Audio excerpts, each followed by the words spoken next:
இந்த நிகழ்வினுடைய ஆரம்பம் 2023 அல்லது 24 மாவட்ட செயலகத்தில் எங்கள் மதிப்புக்குரிய அரசாங்க அதிபர் தலைமையில் இடம்பெற்ற போது நானும் அங்கே இருந்தேன். அங்கே நிறைய முன்மொழிவுகள் திட்ட முன்மொழிவுகளை பல்வேறு மாற்றுத்திறனாளிகள் சங்கத்தினர் முன்வைத்திருந்தார்கள். அதிலே எவ்வாறான திட்டங்களை அதிலே உள்வாங்குவதென்று ஒரு பரிசீலித்த போது அங்கே மிகவும் ஒரு கடுமையான ஒரு ஃபில்டரிங்கை குறிப்பாக எங்களுடைய பத்மநாதன் சார் அவர்கள் எது நிலைபெறாக இருக்கோமோ அதுக்குத்தான் நாங்கள் இந்த மூலதனத்தை இடுவோம் என்ற ஒரு குறிக்கோளோடு தான் அந்த திட்டங்கள் ஏற்றுக்கொள்ளப்பட்டது. அதனுடைய ஒரு முதலாவது திட்டத்தினுடைய அங்குரார்ப்பண நிகழ்வுக்கு இங்கே என்னை அழைத்தமைக்கு முதற்க நன்றியை தெரிவித்துக் கொண்டு அதற்காக இந்த நிதி பங்களிப்பை வழங்கிய எமது மன்னார் ஐக்கிய ராஜ்ய நலன்புரி சங்கத்தினுடைய அங்கத்தவர்கள் அனைவருக்கும் நன்றியை கூறிக்கொண்டு குறிப்பாக அதனை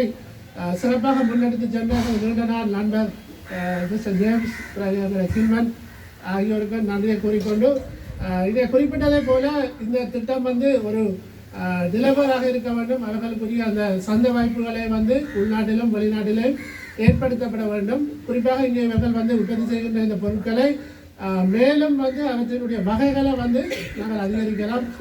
நான் கிளர்ச்சியில் இருந்த சந்தர்ப்பத்தில் தாய்மார் கழகங்களால் இவன் பன்னீர் மற்றது முருங்கையிலை தூளாக்கி அதை எக்ஸ்போர்ட் பண்ணுற இதை கூட செய்தார்கள். சிவனார் உற்பத்தி நிலையம் என்று சொல்லி அவர்களும் செய்தார்கள். அப்படியான ஒரு பயிற்சிகள் தேவை என்று சொன்னால் அதை நாங்கள் எங்களோட சுகாதார திணைக்களங்கள் மூலமாக எங்களோட மாற்றுத்திறனாளி உறுப்பினர்களுக்கு நாங்கள் ஏற்படுத்தி கொடுக்க முடியும். அதே போல் உங்களோட உற்பத்திகளை மன்னருக்கு நீங்கள் சந்தைப்படுத்துகிறேன்னு சொன்னால் எங்களோட சுகாதார வைத்திய அதிகாரி அலுவலகங்களில் சனிக்கிழமை எல்லாம் நடக்கிற பொலிக்கிளினிக், அதாவது பல்வேறுபட்ட தரப்பும் இந்த கிளினிக்கு வர இடங்களில் உங்களோட உற்பத்திகளை நீங்கள் காட்சிப்படுத்தலாம். நீங்கள் அதை விற்பனை செய்யலாம். அதுக்கான இடத்தை நாங்கள் இலவசமாக ஒதுக்கி தர்றதுக்கும் ரெடியாக இருக்கிறோம். இந்த இப்படியான செயற்திட்டம் ஏற்கனவே இங்கேயும் செய்தோம்.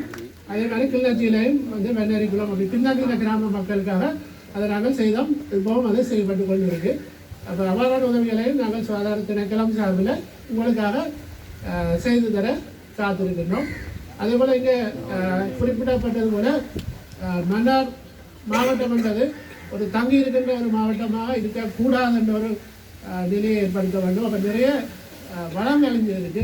இப்போ மன்னார் சொன்னால் எங்களுக்கு இங்கே இருக்கின்ற கனியங்களை கொண்டு போகிறது தான் ஒரு பிரச்சனையான ஒரு விஷயமாக பார்க்கப்படுதான். அந்த மன்னார் தீவில் நிறைய சேவைகளை வழங்கக்கூடிய தொழில்துறைகளை நாங்கள் உருவாக்கலாம். அதே மாதிரி இவ்வாறான தொழிற்சாலைகளை உருவாக்கி இங்கே இயற்கையாக கிடைக்கின்ற வளங்களை பாவித்து நாங்கள் உற்பத்திகளை பெருக்கிக் கொள்ளலாம்.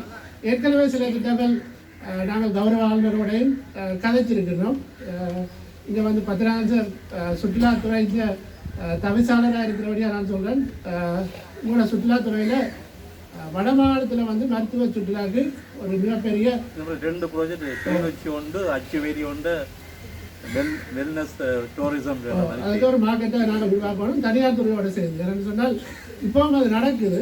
அது பெரியதும் பேயபிள்.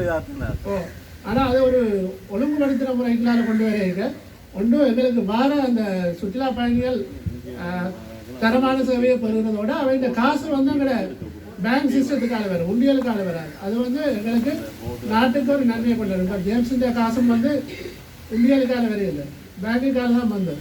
அப்போ அது இங்கே ஒரு முதலீடாக மட்டும் இல்லாமல் எங்கள் நாட்டுக்கு வரக்கூடிய ஒரு அந்நிய செலாவணியாக வந்தது. அப்படியான திட்டங்களை தான் நாங்கள் வரவேற்கிறோம். ஆகவே அதிலேயும் நாங்கள் ஈடுபட வேண்டும் என்று இந்த சந்தர்ப்பத்தில் இருக்கின்ற விருந்தினர்களை கேட்டுக்கொண்டு எனக்கு இந்த சந்தர்ப்பத்தை அளித்ததற்கு நன்றி கூறி தலைவண்டாலும் ஒரு ப்ரோக்ராம் போயிருக்கிறதால என்னை இந்த சந்தர்ப்பத்தில் விடுவித்து உதவுமாறு கேட்டு எல்லோரும் விடைபெறுகிறேன்.